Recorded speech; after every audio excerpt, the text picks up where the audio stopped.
Bruchot habaot, ladies, and welcome to another edition of Torah Anytime.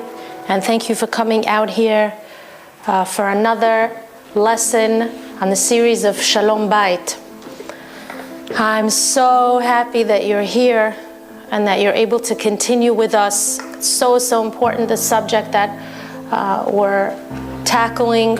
And I've been getting, Baruch Hashem, emails from the viewers on Torah Anytime about how they're enjoying the series and how just a little bit of the little tips that we've provided are, Baruch Hashem, helping them. I'm so happy to hear that. On another note, before we begin, some of you have emailed me, viewers, once again asking, saying that you enjoy the shiurim so much and you want to help the organization. You want to know what you could do to help. And again, I am only addressing it because you are asking. You could log on to ohelsara.com and you can make a donation. We are now expanding our site, which is going to launch Be'ezrat Hashem, hopefully either right before Hanukkah or right after Hanukkah. We're just making a couple of adjustments. We want to make sure that at least the bulk of what we want to present to you regarding our site is going to be up and running smoothly. Or you can help us expand the center that we have where we host women and have events like here. You could help us. You could donate so that we could do a couple of renovations and make the space a little bigger for women to come and enjoy. I have no more room. You guys want to come and there's no more room. It's like you're crowding into the room, which is great. So anybody wants to help us expand this big space, make it even bigger so that other women can come and join us, whether it's for Seudah or Shabbat or a lecture or whatever event we host, you could donate. Log on to ohelsara.com, click on the donate button, and you could donate however much you want. And you could even say, I would like to help with the renovations of the new center. I would like to help with an upcoming event. I would like to help with the sponsorship towards the site, or whatever it is. We could always use your charitable and generous donations, and you've always given so much. So thank you so much for asking what you can do. And HaKadosh Baruch Hu yimaleh et kol mishalot libchem letova u'livracha. We are continuing our Shalom Bayit series with the topic of criticism and arguments, part 3. And I would like to make a very important point concerning criticism. And that point is the following. Never give criticism that can turn into a stigma. What does that mean? It means that when we start to diagnose a person in all kinds of ways, this is a no-no. For example, when a woman tells her husband, you're a liar, that's a no-no. What she could say is, you're being untruthful right now. There's a difference between the two sentences. When you call a person a liar, what are you really saying? You're saying, this is your illness. This is your stigma. This is how you were born. And it's probably how you're going to die because you're never going to change. This is just who you are. When you call a person a liar, it doesn't give him much incentive to want to change his ways. Why? Because you just made the person feel that this is the way he is and there's no hope of him ever changing or correcting his ways. But when you tell your husband, why are you being untruthful with me? What are you saying? You're saying, generally speaking, you're very honest with me. But for some reason today, at this very moment, you're choosing to be dishonest. Is there a reason why? When you say it in this way, it gives the person hope and a willingness to want to be truthful with you. Words like, you're lazy, you're a liar, you're a cheat, etc., etc. You're stupid. Stupid should never be said. V'chule. They create stigmas in the psyche of a person. But when you take the time to rephrase these words in a manner that will be accepted, you will create hope in a person rather than stigmas. And I'm going to give you another example. Let's say your husband got off work early, and on his way home, he was nice enough to call you to ask if you want anything from the grocery store. First of all, like we said from our previous classes, you have to make a big deal about the fact that he bichlal remembered to call you and that he was caring enough to ask what you need from the grocery store instead of just coming straight home. You have to be grateful for that. So you got to make a big deal.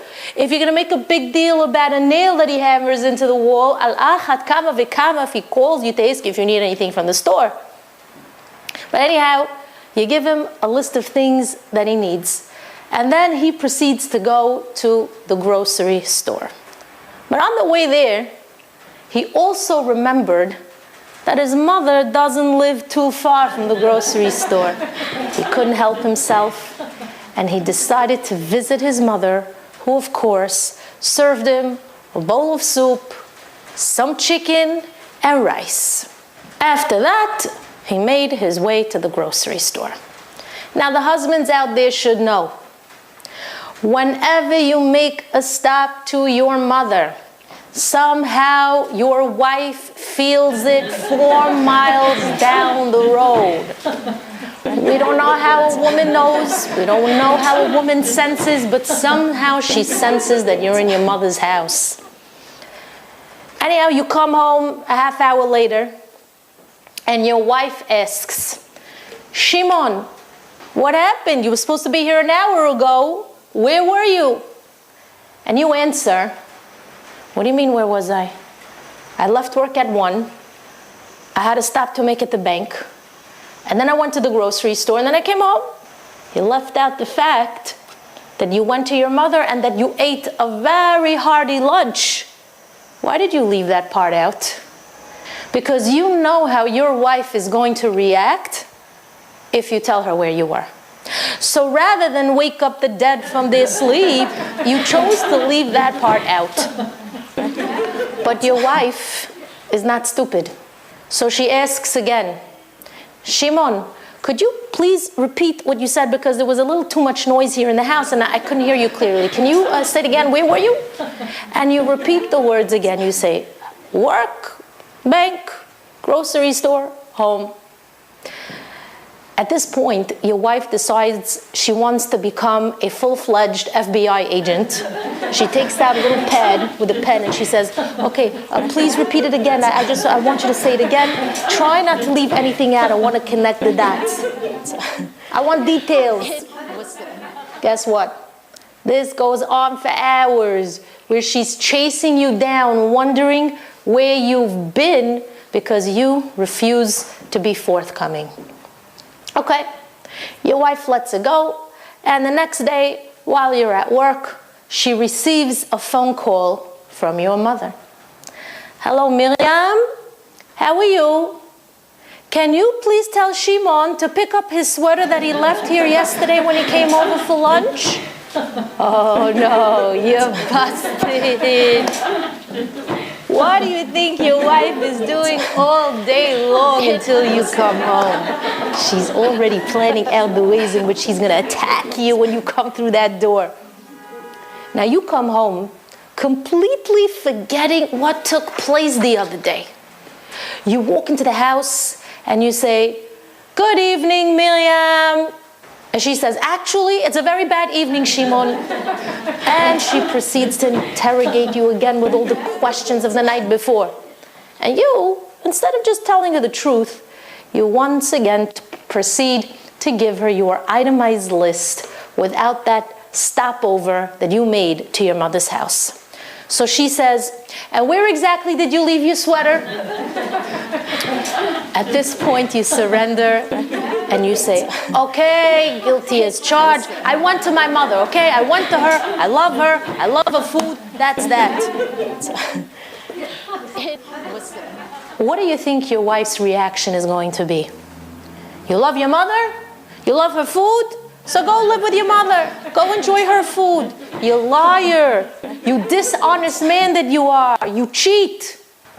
Tell me, when a woman uses all those words, liar, dishonest, cheat, does this give a man the cheshek, the urge to want to be honest with you? No. Only destruction can come from such words. And not only that, your husband is going to go out of his way to be even more dishonest next time around, and he's going to be more careful to cover his tracks. So all you did was create a bigger problem rather than resolve an existing one. So what should you do if such a situation arises? You approach your husband and you say, "My dear husband, how come yesterday when I asked you where you were, and I asked you again and again, you were untruthful with me and you neglected to tell me that you went to your mother for lunch?" That's the long version. If you want to make it shorter, you could say, "Shimon, why didn't you tell me the entire truth yesterday?" Oh, you see the difference in the wording?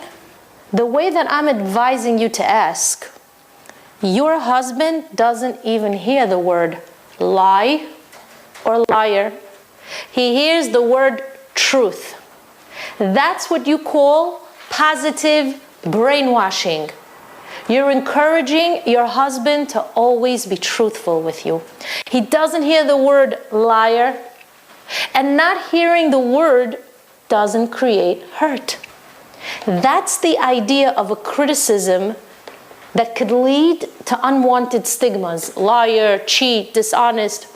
Both you and your husband have to be careful not to create stigmas in each other's personalities. For the men out there, you want to learn how to give a woman positive criticism? You start by pampering her. When you're home, ask her if you can make her a tea. Ask her if you can make a coffee for her.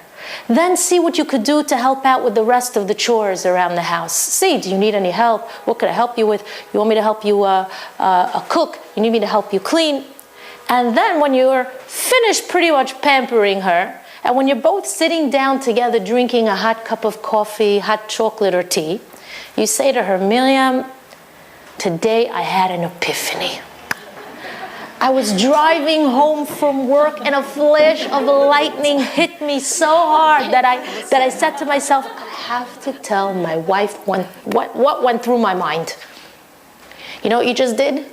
You just piqued her curiosity, and she's interested to hear what bolt of lightning penetrated that mind of yours. And you continue, and you say, "Miriam, I don't know what mitzvah I did in my life that I merited to have you as a wife. It just hit me." You just melted her heart. And then you go on and you say, "Not only that, Miriam, but if I had the chance to do this again, I would choose you as a wife all over the other women out there in the world." Ooh, you just became her Don Juan.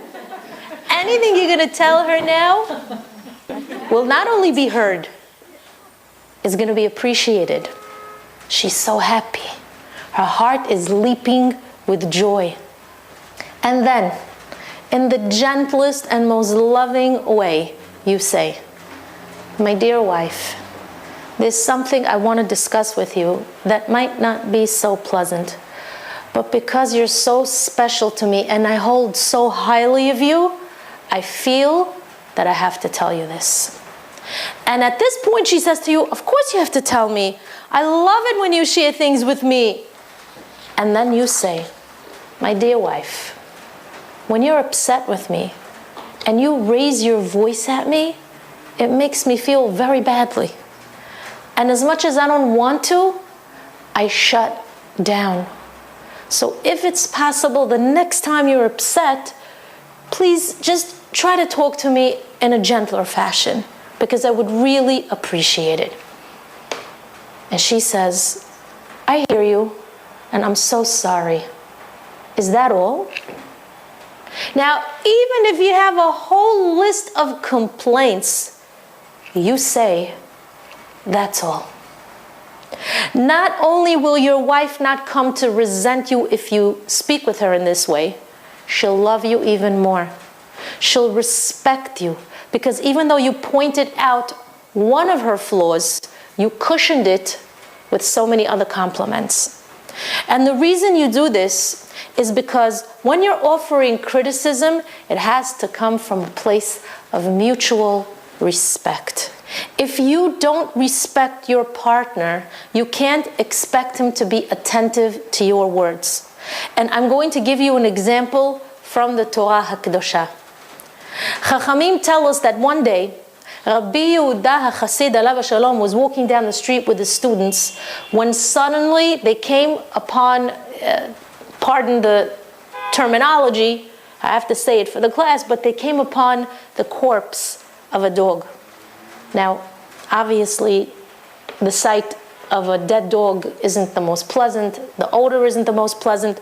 The students saw this, and they held their nose, and they said, ew. Ugh. Rabbi Yehuda Chassid saw this, and he made them go back to this awful sight.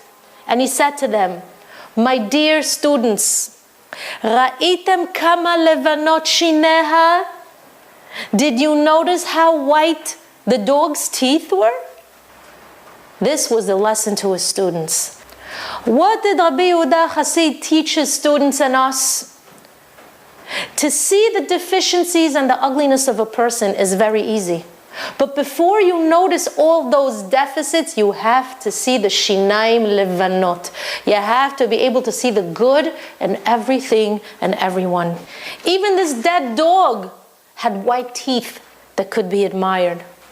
So if you could admire the white teeth of a dead dog that you encounter on the street, you could appreciate all the more the beauty of a living dog. The same is true of a living cow who provides us with milk.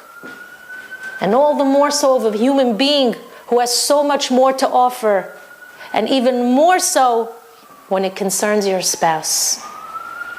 And that means that before you offer criticism, make sure you see the shinaim levanot, which means that you have to notice and point out all the amazing qualities that exist in your partner.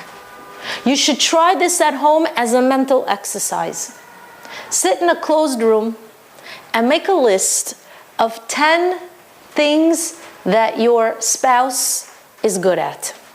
Something your spouse excels in, some good quality that you notice in your mate. Make a list of 10 things and then label the page with the following words, ladies.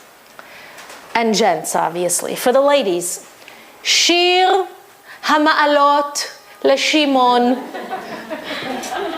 And the men, you write, Shir Hama'alot LeMiriam. One husband once came to me, I am a master life coach by profession, and I coach a lot of people, including couples.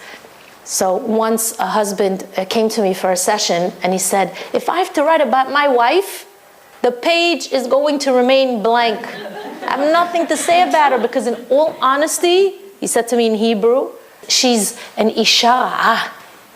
She's a bad woman. She's an evil woman. How sad is that he thinks like this about his wife? A man who can't find 10 positive qualities to write about his wife is considered an ingrate.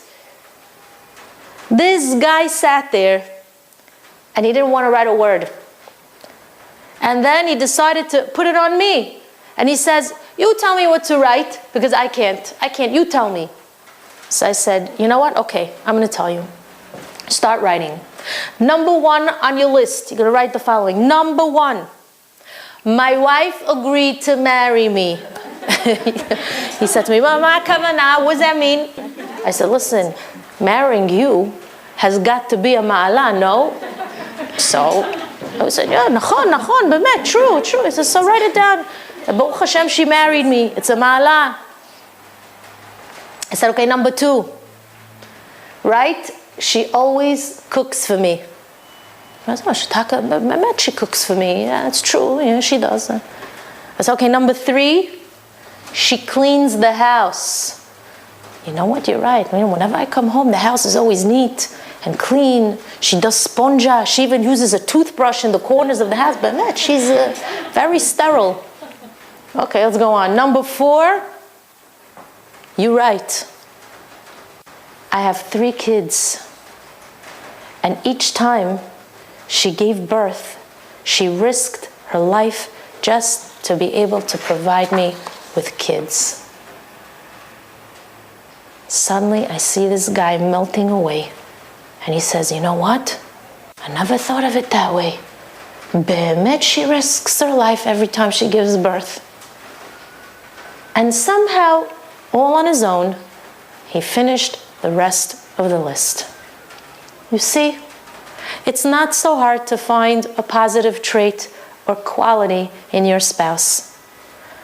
Ladies, the same is true for you. You have to make a list, good qualities that your husband possesses. Number 1 on your list, he agreed to marry you.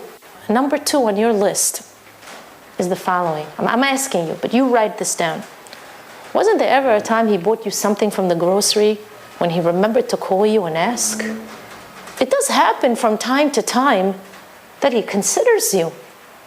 One lady told me, true, he does call me from the grocery store sometimes, but then he eats everything before he gets home. Never mind that. Never mind that. You're right. Number 2, he considers me from time to time. And you add, in addition, for a number of years now, he's been providing me with sustenance. Number 3, ladies. Doesn't he pay the gemach for you? What's gemach? Gemach is Rashet Tevot, gaz, mayim, chashmal, gas, water, and electricity. That's gemach. Number 3 is my husband pays for all the utilities in the house. Ladies, if we'd continue the list, you would come up with more than 10 items. You could come up with hundreds of little positive items your husband does for you, or the house, or the kids. The point is that there's always something positive you could see in the other person. And why do you need the list? You know why you need the list? Because you're going to use it right before you want to offer any form of criticism. Take out that paper where you wrote all those amazing qualities about your spouse that spouse was blessed with, and go through that list one by one. Hopefully by the time you finish that list, you're going to notice that the complaint that you have towards your partner, it might be diminished. It may not appear as grand as you thought. The biggest arguments take place when you approach a person in utter frustration or anger. But if you took the time to calm yourself, if you took the moment to see the good that your spouse brings to the table, you may then be able to quiet that frustration and anger, and then you'll approach each other in a calmer and more respectful fashion. Because you should know that after all is said and done, after all the arguments and all the criticism that you offered in the correct manner, after you gave that 20% criticism, what do you have to do next? Yamin mekarevet. You have to find a way to become close again. And you could do that by offering as many compliments as possible. 80% worth of compliments and loving comments.